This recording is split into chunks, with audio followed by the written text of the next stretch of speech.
ProYael, Ingeniería y Desarrollo Local para el crecimiento del país. Gráfica 360, servicio gráfico integral para la industria. Bienvenidos al Fondo del Pozo. Nos encontramos ya en el último capítulo de la temporada 2 de lo que fue, toda esta serie del año 2025, donde pasaron muchísimos de los protagonistas y referentes del mundo de la energía en Argentina. Y hoy nos acompaña, un conocido de la casa, que es Juan José Carvajales, director de la consultora Passepartout, también del Instituto Gas y Petróleo de la UBA y doctor en Derecho también de la UBA. Juanjo, muchísimas gracias por venir. Gracias a vos por la invitación. Es el fondo del año, así que esperemos estar a la altura para no caernos más. Muy, muy contento de estar aquí y de repasar temas de actualidad que tanto nos interesa.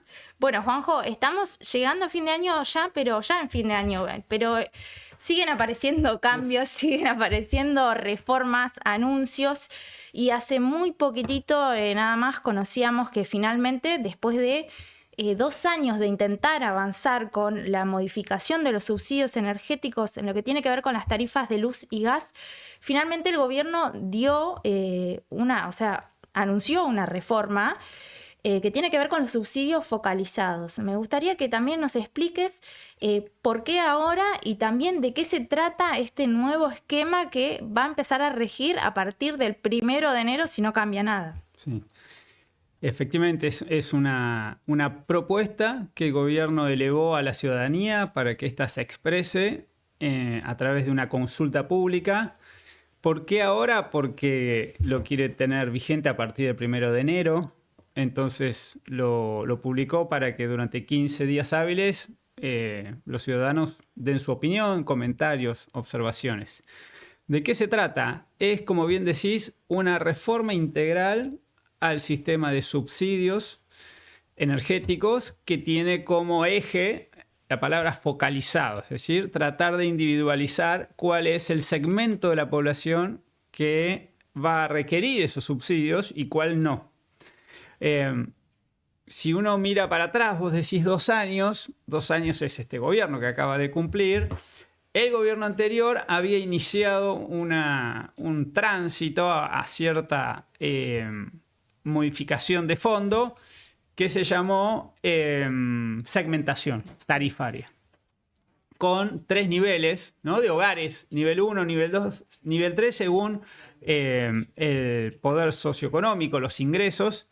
Ese esquema, con diferentes después tarifas y ayudas para esos 3 niveles, ese esquema había intentado ser modificado a principios de esta gestión. En febrero del año 24 se hizo una audiencia pública muy extensa con muchos funcionarios proponiendo otro esquema que se llamaba canasta básica energética. Muy ambiciosa, con un cruce de muchas bases de datos y algo así como el microsubsidio, porque cada hogar iba a tener su particularidad. Bien. Bueno, eso no prosperó, no vio la luz. Que eso achicaba además muchísimo más el margen de los usuarios que iban a recibir este subsidio. Sí, se emparentaba mucho a lo que durante el gobierno de Cambiemos llamaba la tarifa federal, ¿no? Tarifa social federal. Lo cierto es que después el gobierno dio otro paso, que fue establecer un periodo de transición de 12 meses, pero la herramienta no aparecía. Y la tuvimos ahora a fin de año. ¿De qué se trata entonces estos subsidios energéticos focalizados? Por un lado, discriminar en 2 grupos, no 3. Quienes van a obtener subsidio y quienes no. Entonces va a haber ahí un pasa no pasa, un nivel arriba sin subsidio y hacia abajo con subsidio. Ese límite son 3 canastas básicas totales que acaba de ser modificado. Hoy da 3.780.000 pesos, algo así, que es lo que tienen que tener de ingresos los miembros de un hogar, una familia, que se instrumenta a través de un medidor. ¿Quiénes comparten un medidor? Por ahí en un hogar hay varios medidores del uso de gas. Entonces todos esos miembros suman ingresos y si están por encima de ese límite pierden todos los subsidios, absolutamente todos, como si fuesen antes N1. Y quienes están por debajo se hacen acreedores, tienen derecho a las ayudas. ¿Cómo se van a instrumentar estas ayudas? Por un lado hay que diferenciar gas de energía eléctrica. En gas entra también propano-redes, gas por redes y propano-redes, que es para donde hace frío, la Patagonia. Y el cuarto elemento son las garrafas, el GLP, para quien no tiene gas por red. Todo eso va a entrar en la masa de subsidios. Pero cada uno de estos va a tener un tratamiento diferencial. Un límite de consumo. En algunos casos límite de consumo, en otros casos efectivamente como cantidad de megavatios, cantidad de la molécula de gas, así, o cantidad de garrafas. Pero a la vez hay que diferenciar época del año. Entonces, si es la época... Eso es una novedad, porque hasta ahora, ¿no es cierto? Teníamos el subsidio dependiendo la cantidad de, por ejemplo, energía eléctrica y si te pasabas de ese consumo, pero era independiente del clima. Ahora... En energía eléctrica sí. En gas estaba previsto... en gas está además el régimen de zona fría, ¿no? Que esta propuesta no lo toca. Y en garrafa sí estaba previsto, y ahí es donde hay que poner el foco. Ahora vamos a ver por qué. Pero, por ejemplo, para decirlo rápido, en gas natural va a haber subsidio solo en invierno y en verano no, para los que tienen derecho, ¿no?, al subsidio. En energía eléctrica va a haber un subsidio más alto en verano y más chico en invierno, ¿sí? La mitad, 150 kilovatios hora mes en invierno y 300 en verano. Y en garrafa, para decirlo rápido, es una garrafa durante el año y 2 en el invierno. Y propano red tiene otro método. Son Entonces, 2 mensuales, ¿no? Sí. Y ahí uno empieza a ver qué hay detrás de esta propuesta. ¿Qué busca el gobierno? ¿Cuál es la finalidad? Bueno, por un lado es esto, focalizar. Y cuando yo focalizo, lo que estoy buscando es cierta... equidad distributiva de los subsidios, es decir, que quien puede pagar pague el costo pleno y quien necesita la ayuda el Estado le dé una mano. Entonces eso es totalmente razonable. Hay que ver cómo uno calibra esa focalización, ¿no? Para no dejar afuera a los que tienen que estar y para no meter a los que pueden pagar. Recordemos que hoy hasta los hogares N1 están recibiendo subsidios. Claro. Entonces, bueno, hay fallas que hay que mejorar. Y lo segundo es fiscal. Es una medida fiscal. El gobierno ya hizo un gran avance en quita de subsidios en el peso del presupuesto. No tanto por esto de ir quitando derechos, sino porque tuvo que importar menos. Entonces la masa sobre PBI, bueno, cayó 1 punto más o menos desde que empezó la gestión, un poco más. Y ahora quiere darle un toquecito más, va a pasar a tener 0,5, medio punto del PBI, lo cual cuando uno mira la historia es un logro, ¿no? Ahora, es un logro cuando uno dice, bueno, pero sigo ayudando a los que lo necesitan. Entonces ahí es donde uno empieza a mirar la letra chica y ve que quienes más van a sufrir son los que hoy están en N3, que es la clase media, para llamarlo rápido. Donde... Claro, si te pasás de consumo eléctrico, pagás el total. Gas de verano no vas a tener ningún subsidio y así seguimos. Y después, los sectores vulnerables que, paradójicamente, muchas veces no tienen acceso a gas por redes, con lo cual se pierden de un fluido que es más estable, más seguro, más económico, etc. Y tienen que recurrir a la garrafa, ¿no? El famoso gas licuado de petróleo, el GLP. En ese caso, el gobierno ya viene liberalizando el sector, emparentando con los precios de importación, quitó precios máximos de referencia en la cadena, pero a todo esto que hace que el precio final no solo aumente, sino que varíe y uno no sepa bien cuánto va a terminar pagando. Pero a todo esto ahora avanza en este esquema, si esto se aprueba, donde ya no hay más diferenciación por zona del país. Pensemos zona patagónica, zona cordillerana.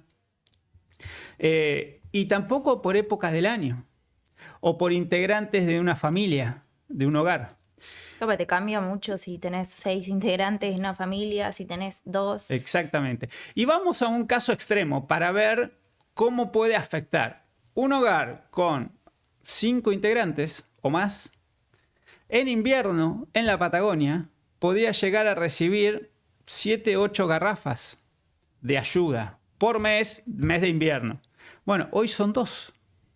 A un precio que ya no está fijado, sino que dependerá de cómo es la distribución, de dónde lo vas a buscar, etc. Entonces, Y acá, perdón que te interrumpa, Juanjo, pero además, o sea, si vos hoy considerás el total de la población argentina, hay cerca de 39% de los habitantes de los hogares que se abastecen con GLP, o sea, con gas de garrafa.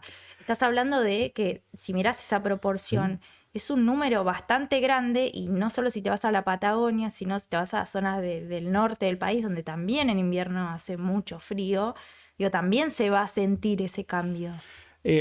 La propuesta está respaldada por informes técnicos de la Secretaría de Energía, 10 informes elaborados por diferentes áreas técnicas, todas dependientes del Ministerio de Economía, entes reguladores, etc.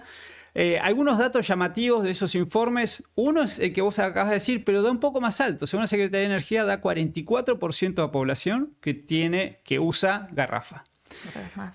Y después lo otro llamativo es que quienes tienen gas y electricidad por redes, quienes acceden al servicio público, tienen un altísimo porcentaje de pago. O sea, no hay morosidad casi. 5, 10% en el máximo de una distribuidora del AMBA. Pero el público paga, incluso ya habiendo habido un aumento importante de cuando empezó la gestión. Ahora, quiero cerrar con esto la idea. El gobierno pone las barbas en remojo. De alguna manera aprendió del gobierno de Cambiemos cuando la Corte le dice, bueno, estos aumentos sin audiencia pública y sin gradualidad no avanzan, el fallo CEPIS. Entonces se toma un año de transición ahora. Y en ese año de transición a esos subsidios que dijimos le va a agregar un 25% más, que los va a ir quitando mes a mes gradualmente. Entonces recién en enero de 2027 el gobierno quiere llegar al nivel donde se siente cómodo con los subsidios, y en ese momento el volumen total de cobertura por parte de los usuarios, siempre estamos hablando residenciales, no industrial, comercial y todo eso, de los usuarios residenciales que pagan la energía, ese nivel de cobertura va a llegar al 50%, para que veamos lo lejos que estamos todavía, ¿no? Y la segmentación ayudó en su momento, pero después nunca se avanzó en seguirme. Por ejemplo, el gobierno dice, sacamos 150.000 usuarios porque fuimos a ver, no sé, los country, Puerto Madero, lo que es fácil de hacer. Sí.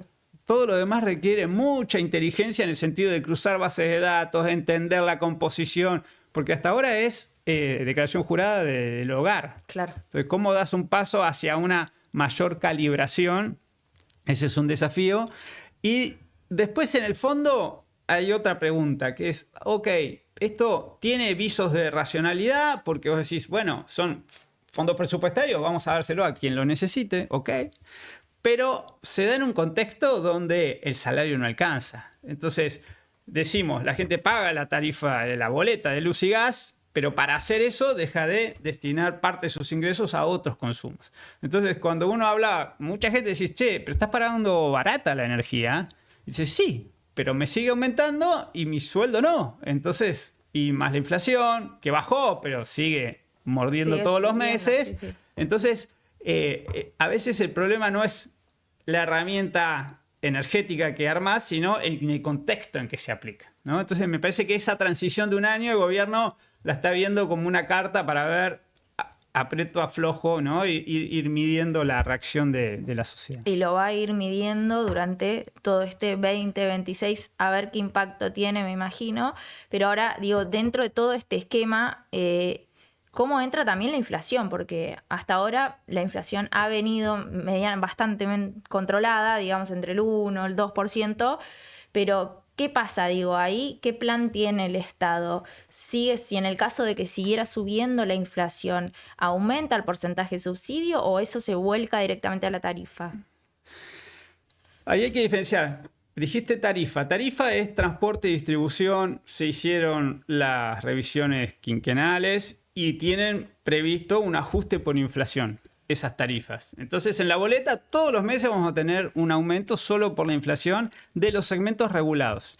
Ahora, el precio mayorista, que es esto que venimos hablando, el gobierno lo que hace ahí es reducir la parte que es subsidio del precio total, que se llevan los productores de gas de vaca muerta, los generadores térmicos, hidronuclear, etcétera, todos los del mercado eléctrico, los fraccionadores de gas para GLP. Bueno, todo eso, el gobierno dice, bueno, esta masa que se llevan los productores, yo la voy a traspasar, hacer el pass-through a la boleta, llamémosle.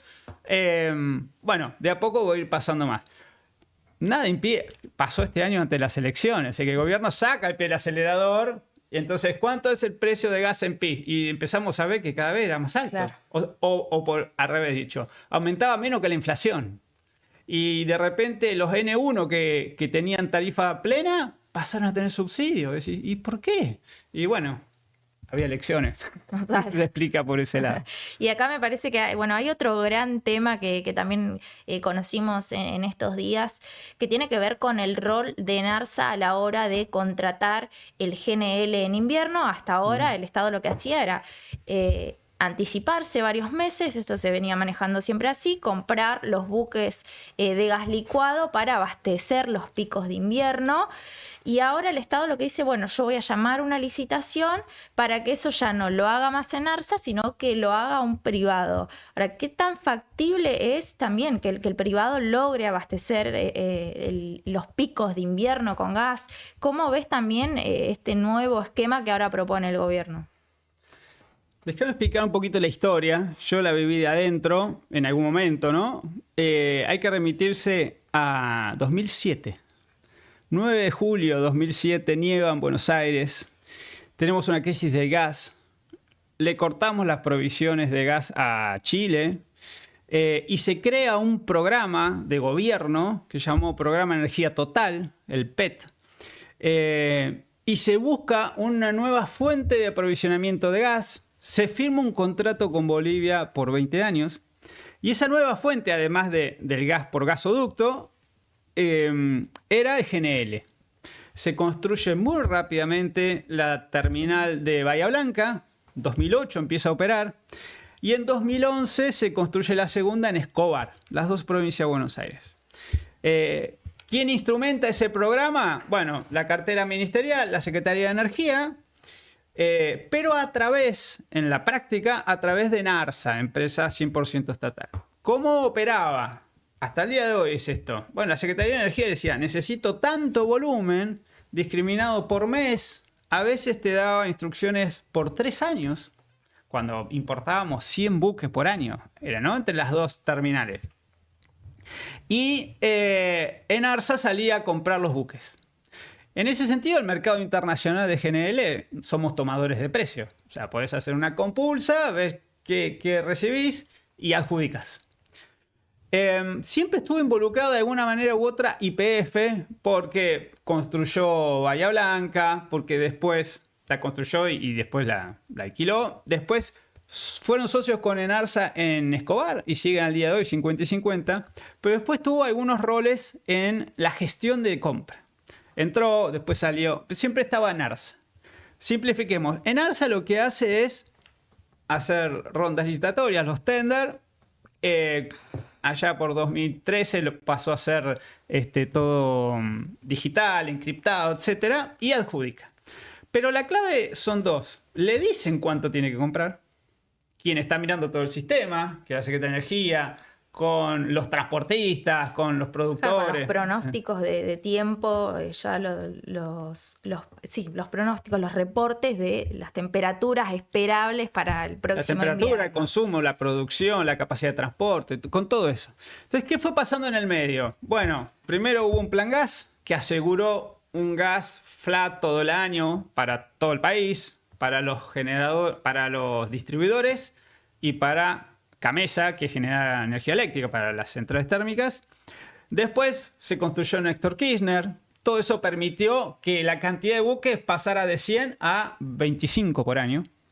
O sea, eso no es que operó porque necesitamos menos gas porque consumimos más. No, consumimos más gas local, entonces reemplazamos importación. Después se terminó el contrato de Bolivia. Después el regasificador Bahía Blanca se fue, después volvió y después se volvió a ir. Y entonces nos queda solo Escobar. Entonces nos concentramos ahí. Enersa, hoy con YPF, ahí contratan los buques. Ahora la ventana se achicó al invierno nada más. Tenemos 3-4 meses de necesidad de GNL o menos, 3 meses. Pero sigue siendo la Secretaría de Energía la que instruye. Los cambios que ahora se proponen es la Secretaría de Energía diciendo yo me voy a correr. Es más, Enarsa se va a correr. ¿Cómo se va a correr Enarsa? Bueno, va a dejar de ser el único importador. Entonces se está buscando que los privados, una comercializadora, bueno, aplique a una licitación, la gane y después haga la importación de buques y después se dé vuelta y se lo venda. Pensemos en el invierno. Quien necesita gas somos nosotros en nuestros hogares. Somos privilegiados en el sentido de que todo lo que pedimos nos lo van a dar. Hasta ahora incluso venía subsidiado, ahora todo eso está en revisión, pero son las distribuidoras quienes usan ese gas. Camesa para el sector eléctrico pasa a usar combustible, entonces el gas va a la distribuidora. Pero el problema es el traspaso del precio. Hoy se acaba, en ese esquema de subsidio que hablábamos hoy, el precio del gas para los usuarios va a ser $3.80. Se mantiene durante todo el año, ¿no? El millón de BTU. El GNL puede estar 11, 12, 13, dependiendo cuando compres a contratación de Europa, etc. Y dependiendo de lo que pasa en el mundo. Porque recordemos 2012, verano 2012, con la invasión a Ucrania, Enarsa llegó a pagar más de 30. Entonces, promedio ese año creo que fue 28. Entonces ahí viene ese problema. Bueno, ¿qué hace hasta ahora el Estado? Bueno, Enarsa dice, bueno, compro a promedio 12, 15, me doy vuelta y lo meto en el sistema. ¿Quién lo usa? La distribuidora. La distribuidora toma ese gas, se da vuelta, se lo da al usuario. ¿Le pasa los $12 de precio gas en PIST? No le pasa eso, le pasa un cuarto, con suerte, y los que lo pagan, N1, ¿no? Entonces, todo esto, el gobierno dice, bueno, vamos a la competencia, que las distribuidoras también compitan por ver si necesitan gas, porque además está la reforma eléctrica, que podemos hablar. Bueno, anda a procurarte el gas. Entonces van a mercado a término o al spot, o el GNL, porque también hay temas de transporte, no pueden acceder a transporte, entonces sobre todo las de AMBA van a tener que ir a buscar GNL. Pero el problema es quién va a autorizar el traspaso de esos costos a la tarifa, claro, que van a estar sin subsidio, ¿no? Entonces el gobierno dice, bueno, en realidad son 3 meses al año y es una porción chica, en buena hora, porque tenemos más gas de vaca muerta que accede al mercado interno, y anunció que no va a variar entre un 5 y un 10%. Pero ahí, a mí por lo menos me genera ciertas dudas. Primero porque va a ser un negocio para un privado. Y eso tiene que rendir. Lo que antes en Enarsa podía darse el lujo de, bueno, esto es subsidio. Un privado no, tiene que buscar una renta, tiene que buscar clientes. Entonces, ahí hay un tema con el precio. Y el segundo problema puede ser abastecimiento. No problema, digo advertencia, porque si el Estado va a dejar de planificar la cantidad de buques, eso va a quedar a que un privado diga, bueno, a ver qué se necesita, salir a buscar y ver qué señales hay para que del otro lado alguien lo pida. Porque si dice, che, si vos me pasás un precio por acá y el mío es por acá, no lo quiero. Entonces, y después puede ser que tengamos coyunturas críticas donde el GNL no viene un día para otro.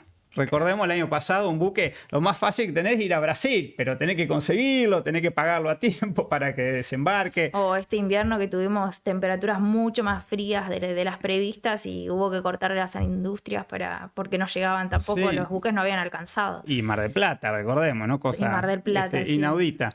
Entonces yo veo ahí temas de precio y de abastecimiento y todo bajo un paraguas que es que el gobierno está muy decidido, viene de la ley de bases, a retirar la actuación estatal, ¿no? Gradualmente, pero puede ser en un caso, puede ser Camesa en otro, es mala palabra, ¿no? Entonces, que lo haga todo esto, que era parte de una coordinación, de una conducción estratégica del Estado, de la Secretaría de Energía, del Ministerio de Economía. Bueno, ahora es como que toda esa tarea pasa al sector privado, a hacer redes de infraestructura, las líneas eléctricas, los gasoductos. Bueno, estamos a mitad de camino, ¿no? Veremos cómo sale. Hay, a mi modo de ver, ciertas luces amarillas que hay que prestar atención. Entiendo que, como decías vos hace un ratito, hay una producción creciente de vaca muerta que te hace depender menos de ese GNL, digo, pero ¿ves que es el momento ahora de hacer una transformación así de este tipo o se podría haber esperado un poquito más? Hay que decirlo que se da de la mano de lo que el gobierno llama normalización del mercado eléctrico, que tiene un gran componente de gas natural en la generación eléctrica, ¿no? Más del 60% de la electricidad viene del gas, de las centrales térmicas, y muchas veces el GNL era un complemento.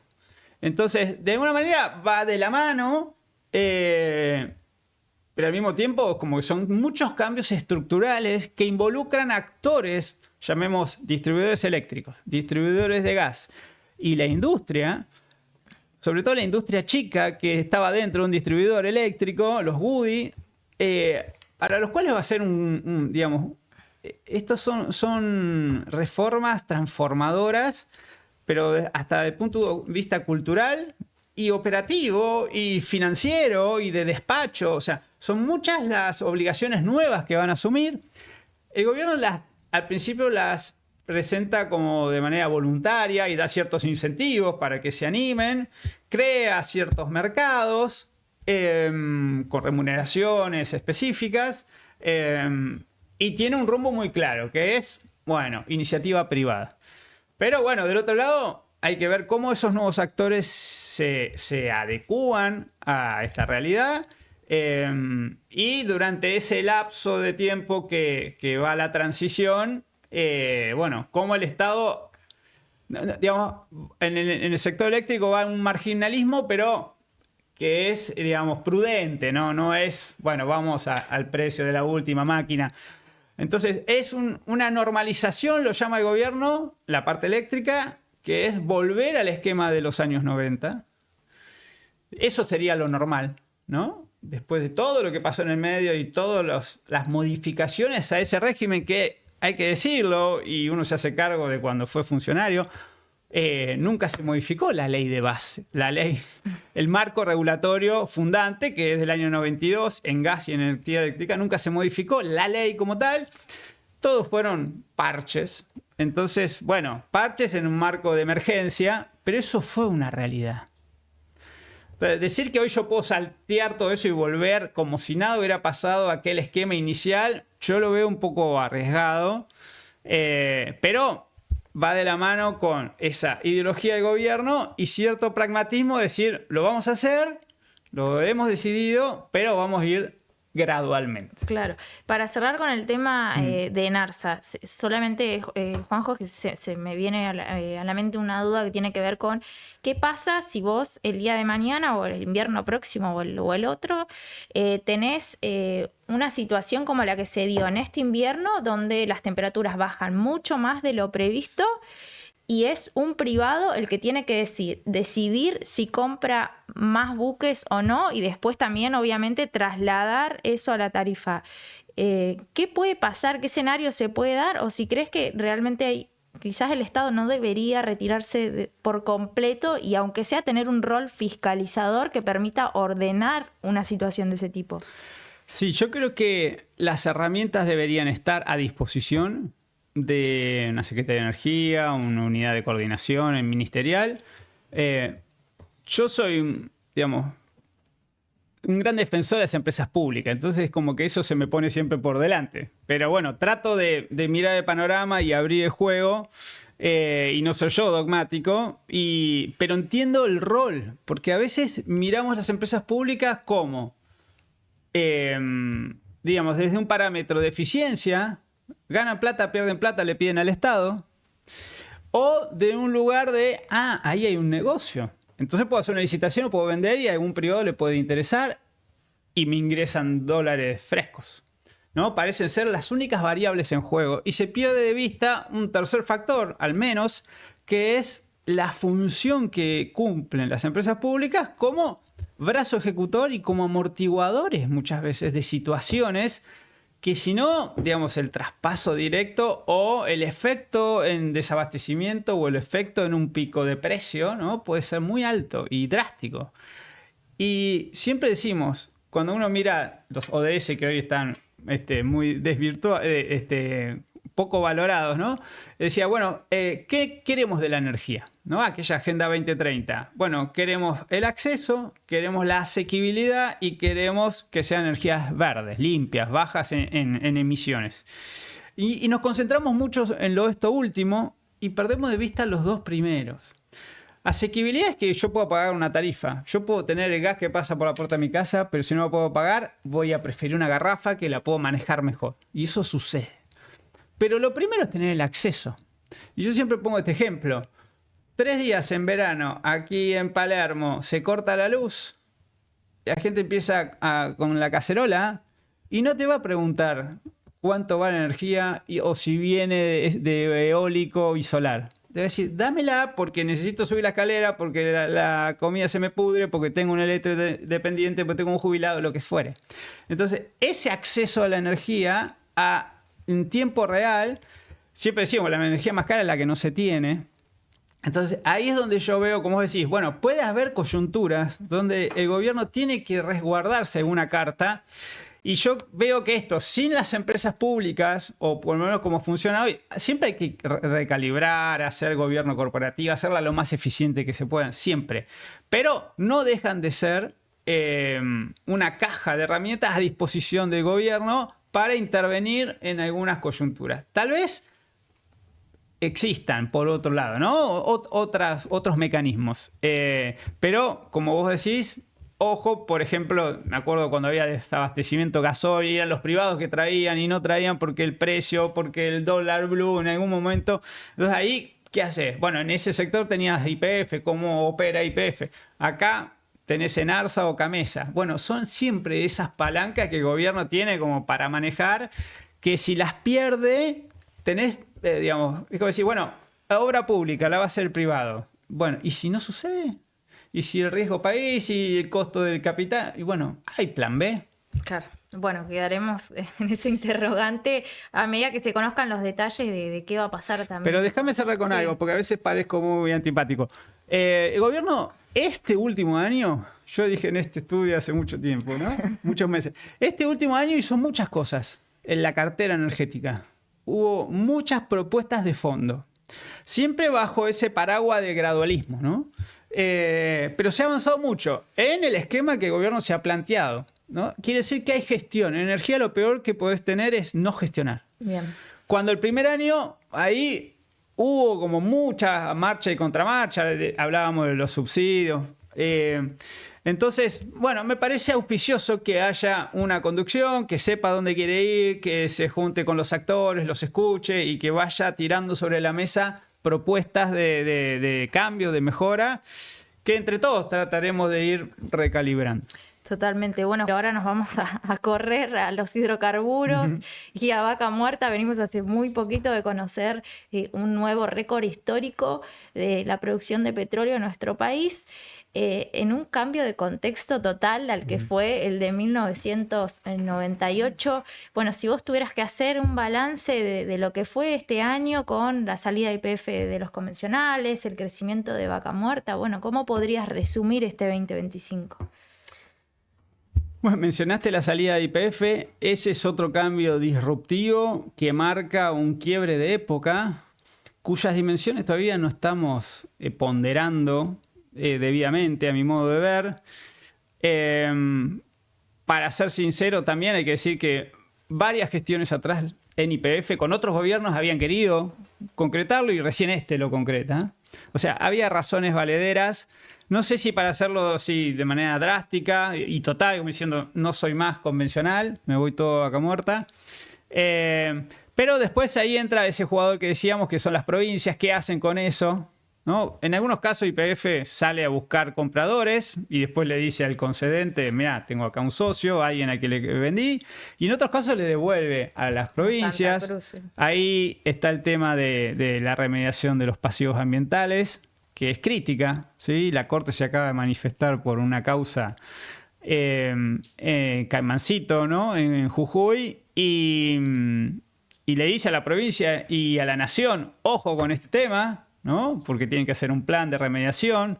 Ahí no entra YPF porque era de la vieja YPF, entonces ahí cuando pasa a ser SA, eso queda afuera. Y a los privados quedaron afuera también, algunos se defendió muy bien y otros no fueron notificados. Pero el mensaje de fondo de la Corte Suprema es, esto hay que hacerlo.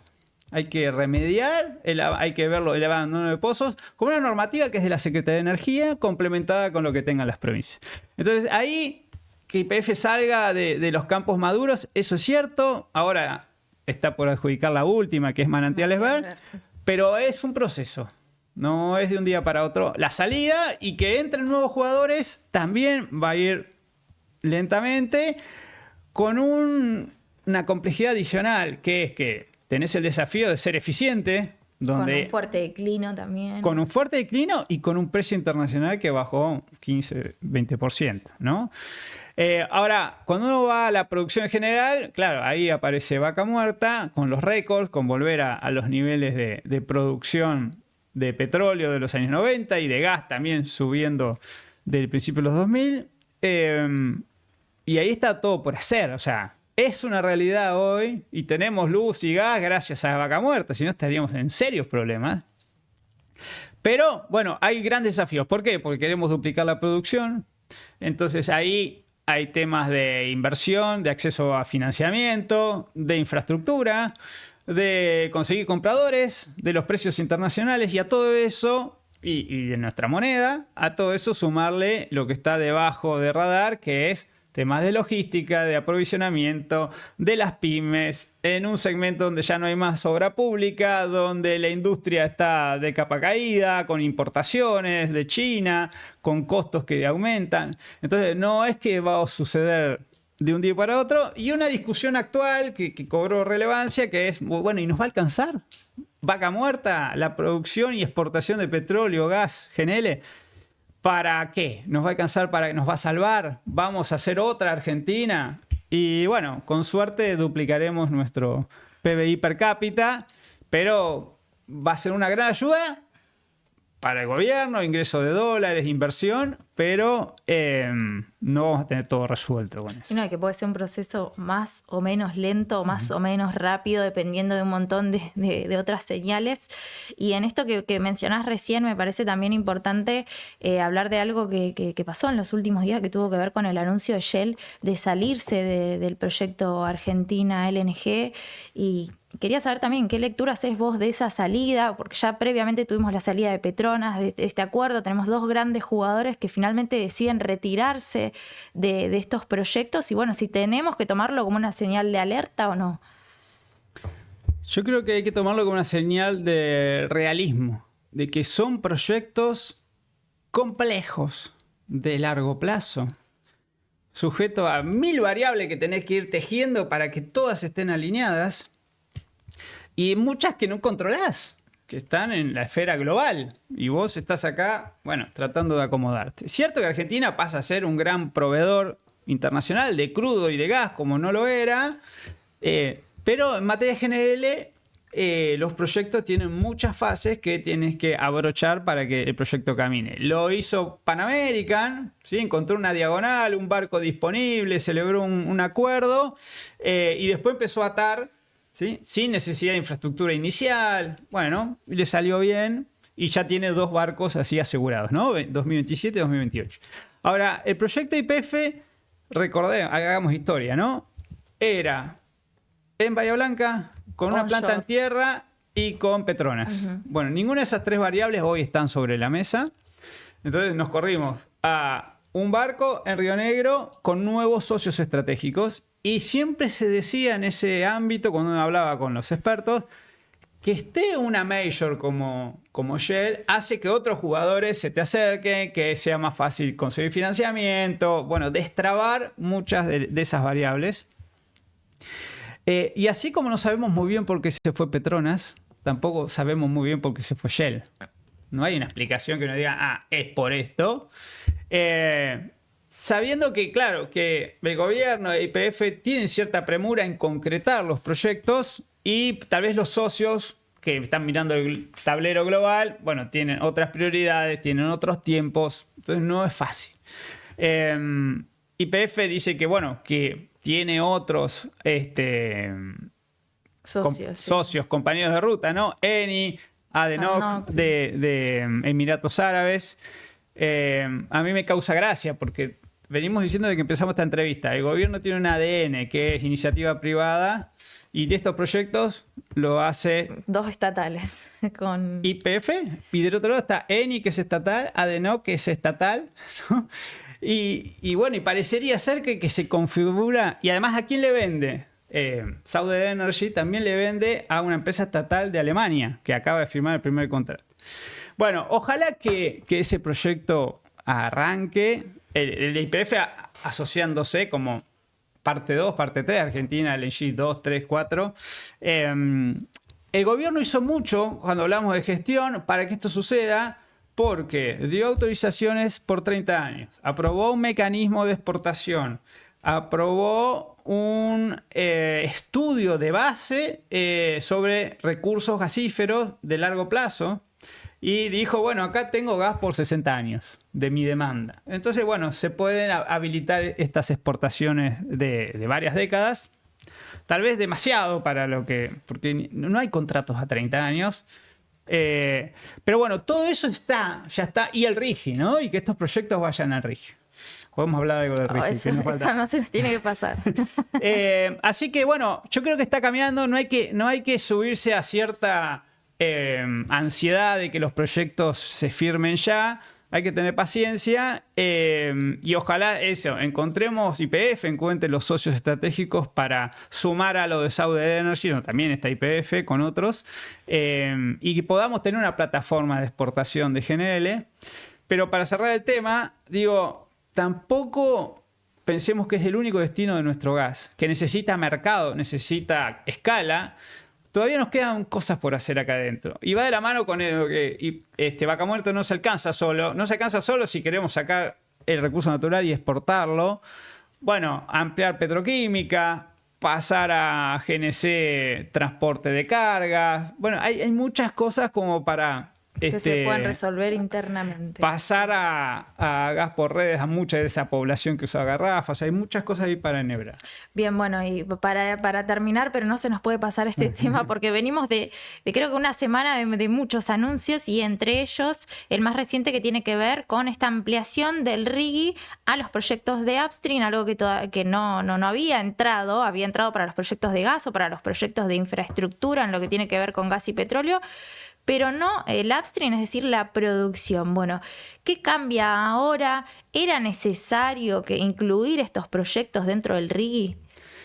Bien, un poquito de historia también. El RIGI decía sectores, privilegiaba sectores. Entonces, y el RIGI es un plan de estímulo. Lo más antilibertario que podés conseguir en el mercado es el RIGI diciendo, estos sectores los voy a privilegiar con beneficios estatales que son exenciones y estabilidad, exenciones tributarias y estabilidad regulatoria. Ok.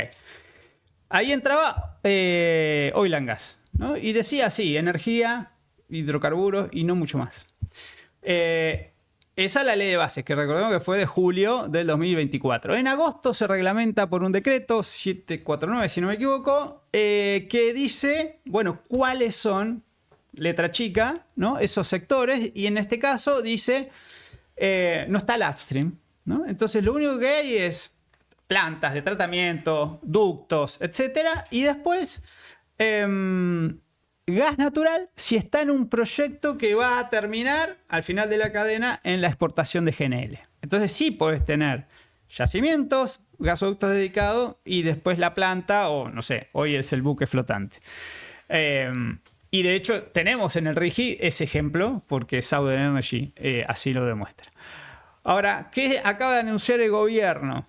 Que todo el upstream, primero que va a reducir las retenciones para el convencional, ¿no? Porque franco declino, pedido de las provincias, etcétera. Ahí hay anuncio, todavía no salió el decreto. Recordemos que hoy está en 8%, que viene también de la ley de emergencia de Alberto Fernández, diciembre de 2023, después el decreto de Bardil Criollo que lo pone ahí en 8%, y bueno, el gobierno lo quiere retirar, todavía no lo formalizó. Pero la novedad es esta, ¿no? Para vaca muerta, lo que funciona, lo más dinámico que tenés, y además con un criterio que el propio gobierno dijo, no necesita este sector del RIGI, pero lo dijo hace menos de un año. Y ahora parece que no. Se juntó el ministro de Economía con el gobernador de Neuquén. Me saco el sombrero por el gobernador, porque logra que el Estado Nacional baje retenciones, porque entrar al RIGI implica que a partir del tercer año no pagas más retenciones, de un montón de exenciones fiscales. Y la provincia... Las nuevas licitaciones de Neuquén están en 18% de regalías. De regalías, sí. Entonces, como que, bueno, ¿cómo nivela? O sea, la provincia no deja de percibir, pero sí la nación en este caso. Y después, cuando uno hace doble clic, tiene que separar gas de petróleo. Porque en gas había una discusión de, ok, si el gas entra para exportación de GNL, pero ¿qué pasa si es gas rico y yo tengo líquidos? Bueno, una planta de tratamiento y separación entra, pero el líquido como tal no. ¿Y qué pasa? ¿Va al mercado interno? ¿Va a exportación? Había ahí todo un gris, digamos, que se venía charlando. Y si se iba a fomentar el gas seco para estos proyectos, que son más caros, no con gas condensado. Ahí hay cierta razonabilidad. Pero cuando va al petróleo, yo no lo veo. Me parece un regalito de Navidad, para decirlo rápido. No lo veo. No veo la necesidad. Son proyectos que iban a suceder. Obviamente, si el barril está a menos 60... va a estar ralentizada la inversión. Obviamente, el gobernador dice, me cae la actividad, me cae la producción, me cae la regalía, entonces va a golpear la puerta de Papá Estado. Ahí sí vamos. O sea, tengo dominio originario, pero voy a golpear al que tiene la billetera. Y eso, obviamente, que puede mejorar los económicos y la inversión puede agilizarse. Pero no es necesario tener tremendo régimen de incentivos que te da beneficios por 30 años para algo que funcionará más rápido, menos rápido, en quinta, cuarta, lo que sea, pero que está. Entonces, cuando uno mira el resto de la economía, escucha a los industriales, ve, bueno, cómo están otros sectores y decir, bueno, acá lo vas a poner. Además vos ves otras cuencas y che, se están yendo todos los proveedores, las empresas, te van todos a vaca muerta. O sea, creerías que debería haber por ahí mirado de ampliar quizás beneficios, sí, a las pequeñas y medianas empresas, que son de las más perjudicadas dentro de este esquema, que quizá las operadoras que hoy van a ser las grandes. No lo digo yo, lo acaba de decir don Paolo, ¿no? Diciendo, che, ojo en el ProPyme, ¿no? Ojo con todo esto, Argentina integrada, te muestra de dónde va en un tornillo de todo el país para que vaca muerta pueda producir. Entonces, esos son miles y miles de empresas, metalmecánica, un montón de cosas que están en función de ese proyecto. El gobierno no quiere hacer, si bien tiene mucha gestión, no quiere hacer planeamiento estratégico. No quiere conducir esto, que sean los privados. Entonces, si necesita un ducto, que lo haga el privado, que lo financie, que lo prevea, cuál es la traza, todo. Y bueno, ahí... Y después, una perlita nada más. Te puede quedar desdoblada la producción. La que tiene ese incentivo y la que no. Puede ser que entre empresas, porque pensá en Neuquén, tu provincia, hay producción convencional y no convencional. Entonces, para exportación, una va a estar beneficiada y otra que no. Todos van a querer ir a la exportación. Pero si es petróleo incremental, porque lo que parece ser es que es eso, no pilotos nuevos, sino producción incremental, en el shale se te cae enseguida si vos no invertís. Y los convencionales que tengan ese beneficio, empresas más chicas, por ahí, van a querer exportar. Y las grandes, que hoy son las que exportan shale, bueno, quedan como desfasadas. Y después medio, digamos, el problema en el propio yacimiento. ¿Qué pozos van a un lado o al otro cuando después todo va a un mismo colector y sale una sopa? Entonces hay que ver bien cómo medís ahí. Cómo se implementa también. Cómo se implementa, sí, la letra chica. Bueno, Juanjo, muchísimas gracias. Creo que es imposible abarcar todo porque además de un año muy movido, con mucha información y muchas noticias, esto se potenció en las últimas semanas con todo lo que estuvimos hablando, así que te agradezco muchísimo por haber venido, por también darnos tu foco y tu análisis de todos estos temas. Bueno, gracias a vos por la pregunta, por la atención y un saludo a toda la audiencia. Bueno, muchísimas gracias a ustedes. Nos despedimos así de lo que fue esta segunda temporada del Fondo del Pozo. Con este capítulo, obviamente, los invitamos a que nos sigan acompañando, a que nos acompañen el año que viene con los nuevos episodios. Intentamos a través de este año traerles una gran variedad de referentes de la energía para ampliar la discusión, para conocer también de qué se está hablando en la industria energética de nuestro país. Así que les damos muchísimas gracias por estar del otro lado y por acompañarnos, y los esperamos obviamente en la próxima temporada.